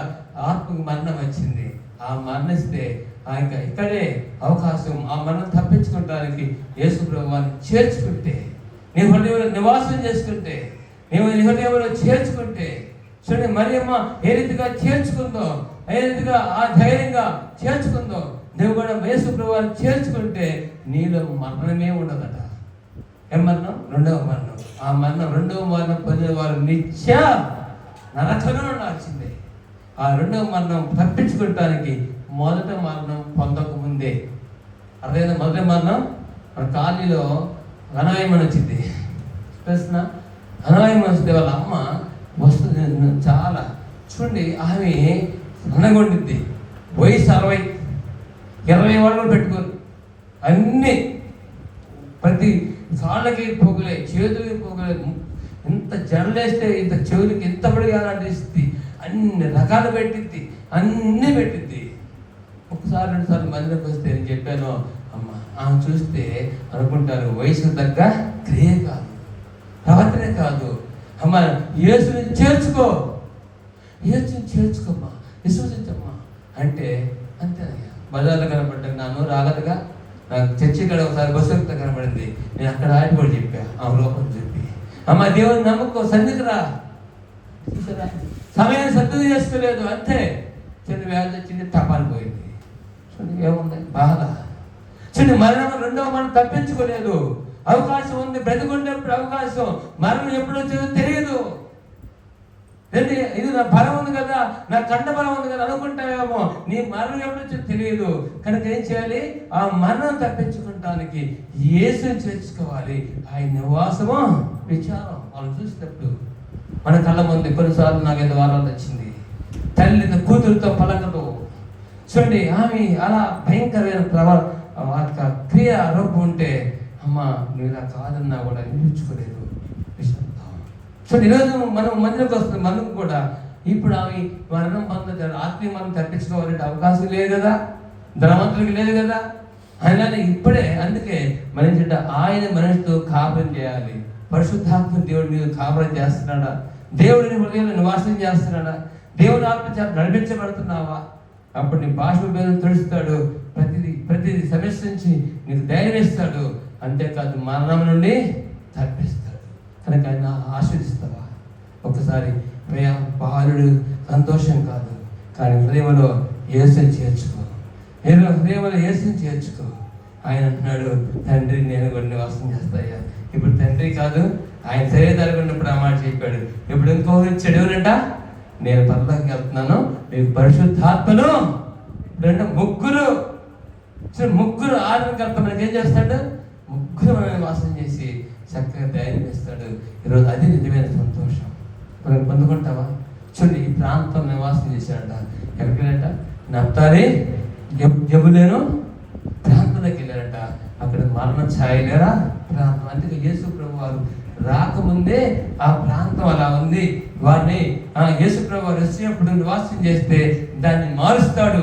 ఆ నివాసం చేస్తే మారితేనే యెషయా గ్రంథంలో ప్రవచించాడు. చూడండి యెషయా గ్రంథం అది 700 సంవత్సరాలు యేసు ప్రభు రాకముందు యెషయా గ్రంథం 9వ అధ్యాయము 1-2 వచనాల్లో ఉండింది ఈ మాట. చూడండి వేదన పొందిన దేశం మీద చూడండి ఆయనను వేదన పొందిన దేశం మీద మబ్బు నిలవలేదు. పూర్వకాలమున ఆయన జబులోను దేశమును నప్తాలి దేశమును అవమానపరిచెను. అంత్యకాలమున ఆయన సముద్ర ప్రాంతమున అనగా యోర్దాను అద్దరిన అన్యజనులు గలిలయ ప్రదేశమును మహిమ గల దానిగా చేయుచున్నాడు. చీకటిలో నడిచే జనులు గొప్ప వెలుగు చూచుచున్నారు. మరణఛాయలు గల దేశ నివాసుల మీదకి వెలుగు ప్రకాశించును. చూడండి ఈ మాటలు యేసు ప్రభు రాకముందు 700 సంవత్సరాల ముందు ఈ ప్రవచించిన మాటలు. చూడండి ఆయన యేసు ప్రభు వారు శరీరానికి పుట్టిన తర్వాత అక్కడ నివాసం చేసినప్పుడు వాళ్ళు ఏమైందంట? ఈ ప్రవచనం ఏమైందంటే నెరవేర్చబడింది. అక్కడ చీకటిలో ఉండే వారందరూ దేకొచ్చండి వెలుగుగా వచ్చారు. చీకటి నడిచి జనులు గొప్ప వెలుగును చూశారు. మరణ ఛాయలు గల వారు చూడండి దేశ నివాసం వెలుగు ప్రకాశించింది. అంతేకాదట మహిమ. చూడండి మేము చదువుకోని భాగంలో చూడండి మహిమ గల ఏ ప్రదేశం అంట? యోర్దాను అద్దరిన అన్యజనులు గలిలయ ప్రదేశమును మహిమ గల దానిగా చేయుచున్నాడు. ఈరోజు నిన్ను కూడా ఈ యొక్క జబులేను నప్తాలి దేశము ఈ రీతిగా వేదన పొందిన దేశముగా మబ్బు అంటే మబ్బు ఉంటే ఏమైంది? వర్షం పడింది. వర్షం పడితే ఏమైంది? పంటలు పడతాయి, ఆశ్రయాలు పడుతుంది. కానీ అంటే అక్కడ ఆశ్రయాలు లేదు, అక్కడ ఆశ్రయాలు నిలవలేదు. సరే మబ్బు లేదంట, వేదనే అంట. అక్కడ ఈరోజు నీ జీవితంలో, మన జీవితంలో కూడా వేదనకరమైన పరిస్థితులు ఉండొచ్చేమో, సమస్యలు ఉండొచ్చేమో, రకరకాల వేదనతో ఈరోజు ఈ మందిరికి వచ్చావు. మంచి బట్టలు కట్టుకొని రావచ్చు, సంతోషంతో సమాజంతో కూడి పైగా బాగా ఉండొచ్చు. నేను ఏ వేదనతో తెలియదు, అది దేవుడికి తెలుసు, నీకు తెలుసు. నీ వేదన అది ఆర్థిక వేదనైనా, అనారోగ్య వేదనైనా, ఆధ్యాత్మిక జీవితంలో నేను పుట్టాను కానీ పెరగట్లేదు, ఫలింపలేదు అని నేను చూసే అనుభవం ఉండాలని ఒక ఆధ్యాత్మిక వేదనలో ఉండా. మబ్బు నిలవచ్చినట్టు పరిశుద్ధాత్మ నిలవట్లేదు, ఆత్మకు నేను చోటిట్లేదు, అవమానకరమైన పరిస్థితులు నా జీవితం ఉంది. పైకి క్రీస్తుడు కానీ నేను జీవిస్తున్న పేరు కానీ నేను మృతిగానే ఉన్నాను అని చెప్పుకుంటున్నావేమో, కానీ ఈరోజు నువ్వు అవమానం తెచ్చి అవమానకరమైన బ్రతుకులో ఉన్నావేమో. ఈరోజు అంటున్నాడు, లేదు లేదు, నేను అవమానకర పరిస్థితిని విడిపిస్తాను, నీలో చీకటిని తొలగిస్తాను, నీకు వెలుగును ప్రకాశింపజేస్తాను, నేను మరణించాలని తీసివేస్తాను, నిన్ను మహిమ గల వ్యక్తులుగా మారుస్తా అన్నాడు. హల్లెలూయా. ఈరోజు దేవుడి ద్వారా నువ్వు మహిమ గల వ్యక్తిగా మారుస్తావు. నేను విశ్వసిస్తావా? చేర్చుకుంటావు హృదయంలో? ఆయన ప్రేమిస్తావా సంపూర్ణంగా? నన్ను ప్రేమించి వాళ్ళు తప్పిస్తా అంటున్నాడు, నన్ను ప్రేమించి వాళ్ళతో నివాసం చేస్తా అంటున్నాడు. నువ్వు వాక్యాన్ని ప్రేమిస్తావా? దేవుని మాటలను ప్రేమిస్తావా? సంవత్సరాలు గడుస్తుండగా, నీ ఆయుష్ తగ్గిపోతుండగా, పండుగలు ఎన్నో జరుగుతుండగా ఒక్కరోజు ఆలోచిస్తున్నావా? ఇంకా నువ్వు వేదన కలిగిన పరిస్థితులు ఉన్నాయేమో. ఈరోజు నీ వేదన దేవుడు రాగలిస్తే వేదన, చూడండి మరణిస్తే వేదన అనేది నీ ముందు కనపడుతుందేమో. చూడండి ఈరోజు నేను ఒక వార్త చూసా. చూడండి తెలంగాణ రాష్ట్రంలో ఒక వ్యక్తి ఉన్నాడు. చూడండి ఆయన దేవుడు నమ్ముకున్న వ్యక్తి ఉన్నాడు. ఒక 20 ఎకరాల స్థలం ఉంది. దాంట్లో ఒక మందిరం చర్చి కట్టించాడు, పేదవాళ్ళకి స్కూల్ కట్టించాడు, ఒక హాస్టల్ కట్టించాడు. చూడండి ఒక స్థలంలో వారికి 12 లక్షలు పెట్టి ఒక సమాధి కట్టాడు. ఆయన కూడా సమాధి కట్టించుకున్నాడు. ఏంటంటే ఆయన కూడా సమాధి కట్టించుకున్నాడు. గ్రానైట్ వేసి సమాధి కట్టి చుట్టూ కాలేజ్కి వస్తున్నాడు, చుట్టూ మొక్కలు పెట్టి నీళ్ళు కొట్టుకుంటా ఉన్నాడు. ఏంటయ్యా మీరు చనిపోక ముందే ఈ సమాధి కట్టించుకున్నావు అంటే, నేను దేవుణ్ణి నమ్ముకున్నాను. మనం ఎప్పుడైనా మరణించవలసిందే, ఎప్పుడైనా ప్రాణం పోవాల్సిందే. నా మరణం తప్పించాడు దేవుడు. నేను ధైర్యంగా దగ్గరికి వెళ్తాను. అందుకే నాకు మరణం అంటే భయమే లేదు, వేదనే లేదు. ఎప్పుడు మరి పిలిచి వెళ్తాను. అందుకనే కట్టించుకున్నాను అయ్యా.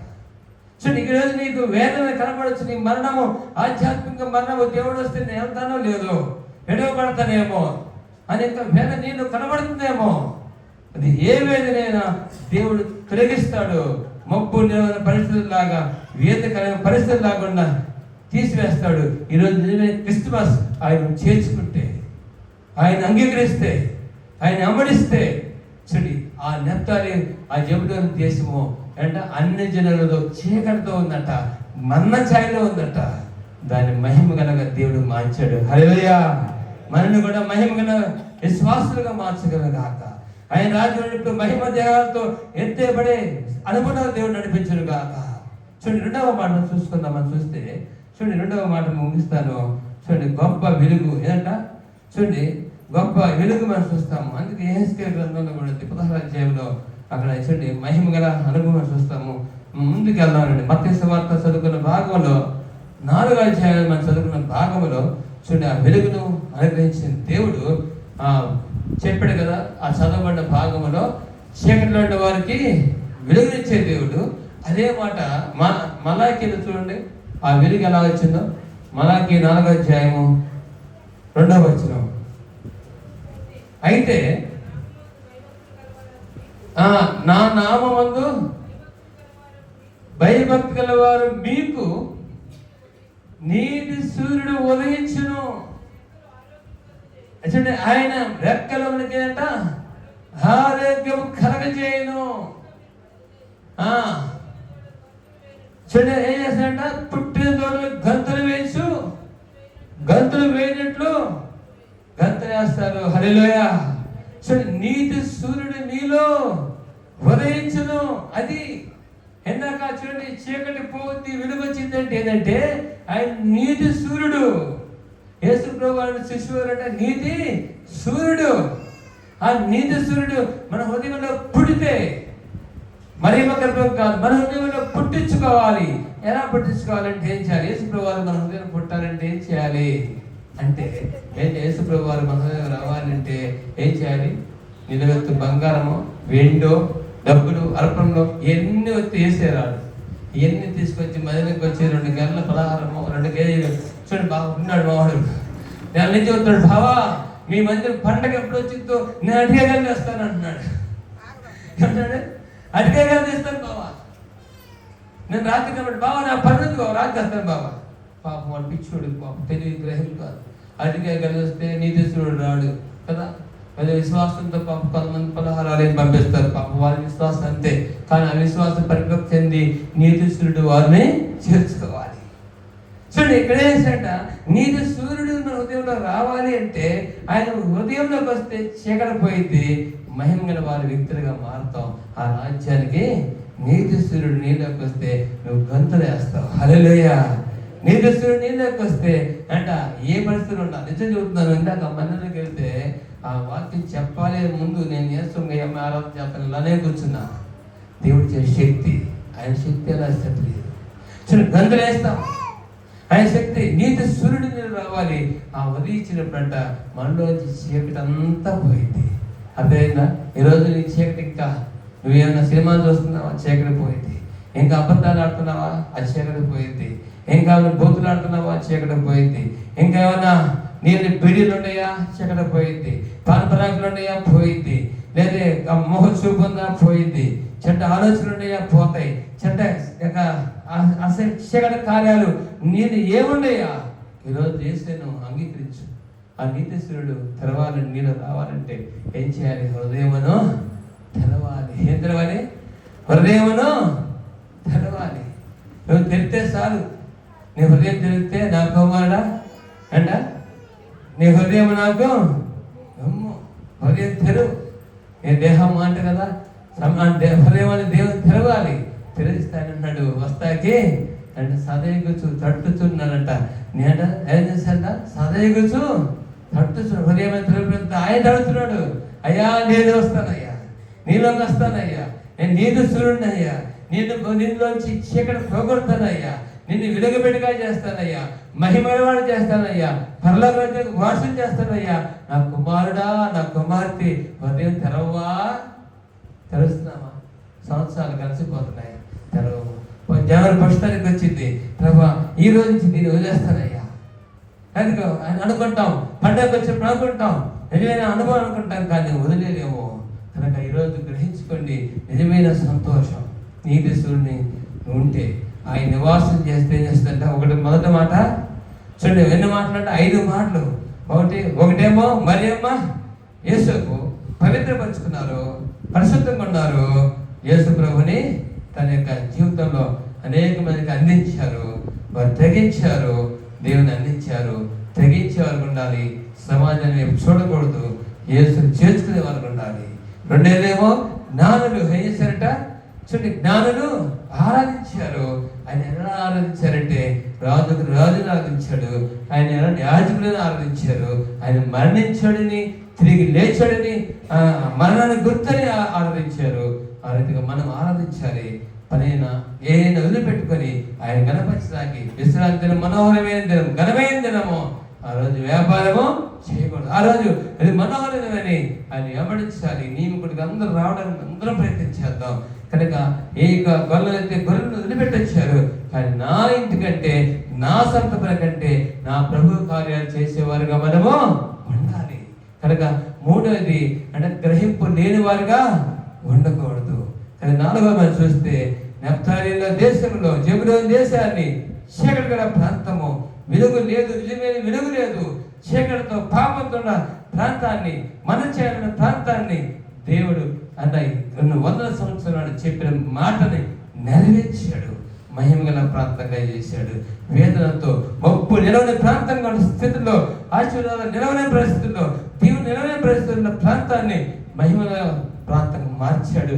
ఈరోజు నువ్వు కూడా ఆశీర్వాదం లేదు నా జీవితంలో, ఎప్పుడు నా జీవితంలో శాపమే, ఎప్పుడు నా జీవితంలో ఫలితం లేదు, ఎప్పుడు దుఃఖంతో విచారంతో ఉండవేమో, నీ దేవుడు మహిమల బిడ్డగా, మహిమగల వ్యక్తిగా, ఆశీర్వాద వ్యక్తిగా చేయబోతున్నాడు. అందుకంటున్నాడు ఆయన, నీతో కాపురము చేస్తా. అది పాయింట్ ఏంటంటే, నువ్వు నా మాటలు ఆలోచించాలి, నన్ను ప్రేమించినాడలా, నా ఆజ్ఞలు గైకొన్నాడలా, తండ్రి నేను మీతో నివాసము చేస్తాను. నివాసం చేస్తే నీ ప్రతి భాష బిందెను తీసివేస్తాను, మరణమును దూరపరుస్తా, కనుక నేనుంటా అని చెబుతున్నాడు. నువ్వు చేసుకుంటావా? అందుకే 5వ మాట ఏంటంటే, ఆయన చూడండి మనం చదువుకున్న భాగంలో మహిమ చూడండి, గొప్ప మన చదువుకున్న నీతి సూర్యుడు మనలో ఉదయించాలి. అండ్ ఆ రోజు ఎక్కడి నుంచి? యాకోబులో ఉదయించాడు సూర్యుడు. యాకోబులో ఉదయించాడు దేవుడు. యాకోబులో నుంచి యూదా నుంచి దావీదు సింహాసనంలో వచ్చి మరి మా గర్భాన్ని ఉదయించాడు.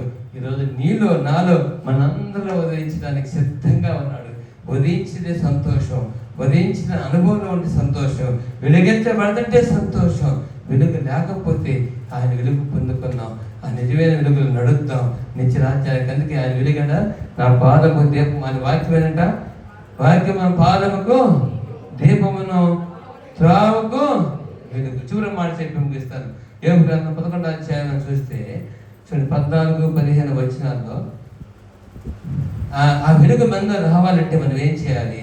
ఆ వెలుగు మంద రావాలంటే చూడండి ఒక్క మాట, ఆ వెలుగు మనలోకి రావాలంటే, ఆ నీతి సూర్యుడు మనలో ఉదయించాలంటే, ఆ దేవుడు మనలో నివాసం చేయాలంటే, ఈ ఒక్క మాట మనం హృదయం చేసుకుంటే మనకి దేవుడు మన హృదయంలోకి వస్తాడు. చూడండి యోబు గ్రంథం 11వ అధ్యాయము 14వ వచనం 15వ వచనం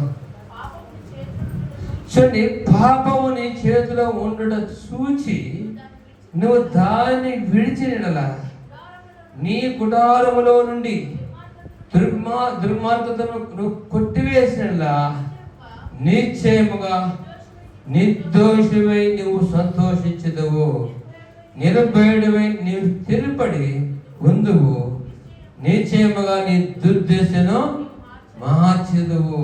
చూడండి, దాటిపోయిన పారునిటిని జ్ఞాపకం చేసుకున్నట్లు నువ్వు దాన్ని జ్ఞాపకము చేసుకునేవు. అప్పుడు నీవు బ్రతుకు మధ్యాహ్నం కాల తేజస్సు కంటే అధికముగా ప్రకాశించును, చీకటి కమ్మినను అది అరుణోదయవలే కాంతిగా ఉండును. హల్లెలూయా. మరి చూడండి, ఇది మన హృదయంలో రావాలంటే ఏం చేయాలి? ఆ నీతి సూర్యుడు మనలో ఉదయించాలంటే, మనం వెలుగు సంబంధంగా ఉండాలంటే, ఆ యొక్క జబ్డోను నెప్తాలి ప్రదేశంలో చీకటి పోవాలంటే, వెలుగు ఉండాలంటే, అక్కడ ఆయన నివాసం చేసినప్పుడు మరణం ఎలా దూరం అయిపోయిందో, ఈరోజు మనకి కూడా 2వ మరణం దూరం అయిపోవడానికి, ఆయన వాక్య వెలుగు మనలో ప్రకాశింపచేయటానికి ఈరోజు మనం ఏం చేయాలంట? మన చేతిలో, ఎవరి చేతిలో ఉంది? భర్త చేతిలో అంటే భర్త చేతిలో, ఆత్మ విషయంలో అంటే భార్య చేతులు అంటే భార్య చేతిలోనే, పిల్లల చేతులు అంటే పిల్లల చేతిలోనే. ఎవరి చేతిలో ఎవరి పాపం, ఎవరి ఆత్మ వారితే, ఎవరి దేవరాజ్యానికి కలాలంటే, ఆ మనం తప్పించుకోవాలంటే అందరూ కూడా వ్యక్తిగతంగా దాన్ని ఒప్పుకోవాలి. ఆ ఒప్పుకోవాలంటే ఈరోజు అంటున్నాడు, నీ గుడారంలో నీ చేతిలో ఆయన రేపు చూడండి ఏం చేయండి మొదట. ఇప్పుడు ఏం చేయాలంట? 11వ వచనం చెప్పుకుందాం. నీవు నీ మనసును తిన్నగా ఏం చేయాలంట? నిలపాలి. దేవుని వైపు నిలపాలి. మందిలోకి వచ్చినప్పుడు నిలుపుతాం కాదు, లేకపోతే ఇంకా వాక్యం విన్నప్పుడు నిలపడం కాదు. మన మనసు ఎప్పుడు దేవుని వైపు నిలపాలి. ఆయన ప్రేమల గురించి, పరిస్థితుల గురించి, నీతిమంతుల గురించి, ఆయన మహిమరాజ్యం గురించి, పల్లక రాజ్యం గురించి మనసు ఎప్పుడు దేవుని నిలపాలి. ఆ నిలిపిన ఎడలా చూడండి, నీవు నీ మనసు తిన్నగా. అందుకన్నాడు దేవుడు అన్నాడు, మీరు అటు ఇటు చూడద్దు అంటే బోలు ఒక నీ వస్తారా నా వైపు, మీరు అటు చూడద్దు ఇటు చూడద్దు, మనుషుల వైపు చూడద్దు, లోక వైపు చూడద్దు, నువ్వు నా వైపు చూడదు. కనుక దేవుని వైపు చూస్తూ తిన్నగా ఆయన వైపు చూస్తూ ఏమన్నాడు? నీ చేతులు ఆయన వైపు చేస్తే, ఆయన వైపు చేస్తే ప్రసంగం చాలా అయింది. ఆయన ఏం చేస్తాడు? చిన్న కుమారుడు ఏంటంటే వస్తుంటే ఈ చేతులు ఆయన చేప ముందే చాపాడు దేవుడు. కానీ చేతి చాపితే కౌలించుకునే దేవుడు. నీవు నీట్గా మురుక్కుంటులాగా ఉన్నావు, పాపంలో ఉన్న వస్త్రాలు ఎలా చెడిపోయినా తెలియదు, కానీ నేను హత్తుకుంటాడు. పాపిని ప్రేమిస్తాడు, పాపాన్ని అసహించుకుంటాడు. కనుక చూడండి, అప్పుడు నీ చేతిలో ఉన్నదాన్ని నువ్వు ఒప్పుకుంటే ఏం చేస్తాడు దేవుడు? చూడండి, నీ చేతిలో ఉన్నదాన్ని ఆయన చాచి పాపం నీ చేతిలో ఉండడం చూసి దాన్ని విడిచేస్తా. ప్రభా ఈరోజు విడిచిపెడతానయ్యా అని నీ గుడారము అంటే నీ హృదయంలో దుర్మార్గత, నీ గుడారం అంటే హృదయంలో దుర్మార్గతను నువ్వు తొలగించి నీకేం దుర్మార్గత ఉందో, ఏ పాపం వేలుతుందో, ఎలా జీవిస్తున్నావో నువ్వు తీర్మానం చేసుకుంటే దేవుడు నీకు జయిస్తాడు. ప్రభా ఇదిగో నాలో ఇది ఆడుతుందయ్యా, ఇది నా వల్ల కావట్లేదు, నేనైతే మంచిగా ఉండాలనుకుంటున్నాను, నేనైతే ఏదో వదిలిపెడతాను అనుకుంటున్నాను, నా చేతిలో నన్ను తీసివేద్దాం అనుకుంటున్నాను, నా హృదయం దుర్మార్గత ఉంది, నేను జయించలేకపోతున్నాను, నీ బలం నాకు దయచేయవా అని యేసయ్య దగ్గరికి హృదయపూర్వకంగా మనవపూర్వకంగా నువ్వు యథార్థంగా అడుగుతుంటే దేవుడు యథార్థంగా అడిగితే స్థలంతో కాకుండా నీ హృదయంలోంచి పరితాపం వచ్చి ప్రభా నన్ను జయించలేకపోతున్నానయ్యా, నాకు జయమేవా, నీ సహాయం చేయవా, నేను అసహించుకుంటే సహాయం చేయవా, నా మనసు మార్చువా అయ్యా. ఇగో తండ్రి ఒకప్పుడు మోగదం పెట్టినవాడు నాకు అల్ప విశ్వాసం అంటున్నాడు, తండ్రి అయ్యా నాకు అపనమ్మకం లేకుండా సహాయమో చూడండి అన్నప్పుడు అడిగాడు, అపనమ్మకం లేకుండా సహాయం చేయంటే దేవుడు ఇచ్చాడు, ఆయన కార్యం చేశాడు. ఈరోజు నీ కూడా జయం పొందండి వల్ల కాదు, నువ్వు అడుగు అయ్యా, కన్నీరుతో అడుగు, ప్రభావం బలయ్యండి అయ్యా, ఇదిగో దుర్మార్గం తీసివేయాలనుకుంటున్నా కానీ, అయిష్టాన్ని తొలగించాలనుకుంటున్నా కానీ, నీ ఇష్టాన్ని లోపడాలనుకుంటున్నా కానీ అయ్యా నాలో విడిచిపెట్టలేని అనుభవం ఉంటాను ప్రభు, బలహీనంగా జయించలేకపోతున్నాను అయ్యా, నీ బలం ప్రసాదించువా, నీ శక్తి నాకు అనుగ్రహించువా, నీ ఆత్మ నాకు జయం దయచేవా, నీ ఆత్మ మనం ప్రసాదించువా అని అడిగితే దేవుడు ఏం చేస్తా అంటే మన జీవితాల్లో పగ చీకటి కమ్మినను అది అరుణోదయమనే కాంతిగా ఉంటుంట. చూడండి మన ఆ రీతిగా ఉండటానికి, చూడండి ప్రకాశించడానికి నీతి సూర్యుడు నీ జీవితంలో ఉదయించేటప్పుడు అది చీకటి కమ్మినను వెలుగుగానే ఉంటాయి, చీకటి పరిస్థితుల మధ్య కనబడినను నువ్వు వెలుగుగానే ఉంటావు. అట్టి కృప పరిశుద్ధాత్మ దేవుడు మనకు అనుగ్రహించడం కాక ప్రార్థన చేసుకుందాం. ఒక్క నిమిషం దేవుని సన్నిధిలో, ఒక్క నిమిషం దేవుని సన్నిధిలో ఇన్ని అనుభవాలతో దేవుడు మనతో మాట్లాడుతుండగా నిజమైన సంతోషం ఇవ్వాలని ఒక్క నిమిషం అందరూ కూడా ప్రభువా నిజమైన నీతి సూర్యుడు మా హృదయంలో జన్మించవా, ఎగువ నెప్తాలి జబులోని దేశంలో అయ్యా మన ఛాయలు చీకటి గల ప్రాంతంలో ఉండగా ప్రభువా అయ్యా వారిని విడిపించిన గొప్ప దేవుడు అయ్యా. అయ్యా తండ్రి మహిమగల వ్యక్తులుగా చేసేవయ్యా, మమ్మల్ని కూడా మహిమగల వ్యక్తులుగా చేయవా, మీ ప్రభావంతో మహిమ వ్యక్తులుగా చేసి మీ మహిమ రాజ్యానికి వారసులుగా చేయవా ప్రభువా. మా మందిరంలోకి వచ్చిన ప్రతి ఈ రోజు మధ్య గడుగు పెట్టిన ప్రతి పెట్టు కూడా నాయన మన ఛాయల ప్రదేశంలో ఉండకూడదు ప్రభువా.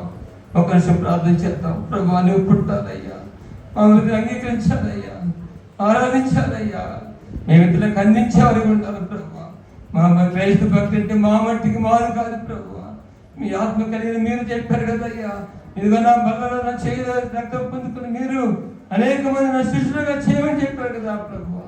ఆయన నిర్ణయించే వరకు అమ్మ సేవ మరి మనలాగా యేసులాగా పవిత్రత అయ్యా తెగింపు విశ్వాసము గ్రహింపు మాకు దయచేవా. ప్రార్థన చేద్దాం, ప్రార్థన చేసుకుందాం. విన్న వాక్యాన్ని జ్ఞాపకం చేసుకుంటూ మరి ఈ మాటలు రెండవ మారు మనం మరి ఆయన రాకడలోపు వినగలుగుతామో లేదో దేవుడు ఇచ్చినటువంటి గొప్ప పిలుపుకు లోబడదాం. ప్రభువా మీకు స్తుతులు నాయన. తండ్రి మరణ ఛాయ తండ్రి అది నిరాశ నిస్పృహలనే ఛాయ కాదు, అది తండ్రి ఆర్థిక ఇబ్బందులనే ఛాయ కాదు, అవైతే తాత్కాలికమే, అవి పోతాయేమో, కానీ ఇది మరణకరమైనటువంటి ఛాయ. దీన్ని తొలగించడానికి లోకంలో నీవు మాత్రమే సమర్థుడు, నిన్ను ఆశ్రయించనని ప్రార్థన చేద్దాం అందరం కూడా. శ్రమలలో